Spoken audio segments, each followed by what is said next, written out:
भर में लोगों से कहना चाहता हूं, कम मेक इन इंडिया।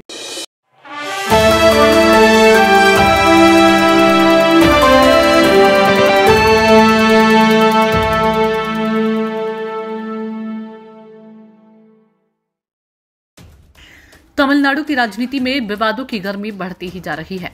डीएमके और भाजपा के बीच राष्ट्रीय शिक्षा नीति और परिसीमन को लेकर पहले से ही तनातनी चल रही थी, लेकिन अब राज्य के जल संसाधन मंत्री दुरई मुरुगन ने उत्तर भारतीयों को लेकर ऐसा बयान दिया है जिसने विवाद को और भड़का दिया।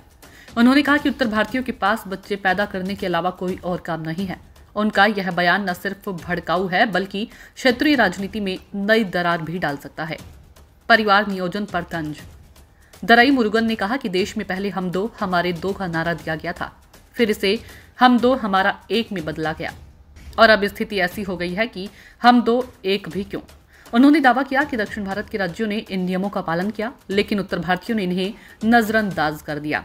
उन्होंने तंज कसते हुए कहा कि उत्तर भारतीयों के पास बच्चे पैदा करने के अलावा कोई और काम नहीं है। हर परिवार में 17 से 18 बच्चे हैं। परिसीमन के मुद्दे पर असंतोष।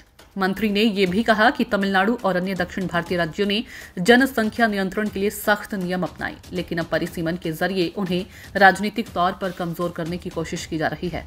उन्होंने आरोप लगाया कि उत्तर भारतीय राज्यों की बढ़ती आबादी के चलते दक्षिण भारत के राज्यों के संसदीय प्रतिनिधित्व में कटौती की जा सकती है, जो उनके साथ अन्याय होगा। उत्तर भारतीयों को लेकर अपमानजनक टिप्पणी। अपनी भड़काऊ टिप्पणी जारी रखते हुए दुरई मुरुगन ने उत्तर भारतीयों की स्वच्छता पर भी सवाल उठा दिए। उन्होंने कहा कि वे दिन में एक बार भी नहीं नहाते। इस बात को साबित करने के लिए उन्होंने एक किस्सा सुनाया कि कैसे एक गाय उत्तर भारतीय व्यक्ति की बदबू बर्दाश्त नहीं कर सकी और भाग गई, जीभ काटने की धमकी तक दे डाली। मंत्री ने अपनी विवादित टिप्पणियों को एक चेतावनी के साथ खत्म किया। उन्होंने कहा, आप हमें असभ्य कहते हैं, लेकिन एक तमिल आपसे बहस नहीं करेगा, वह आपकी जीभ काट देगा।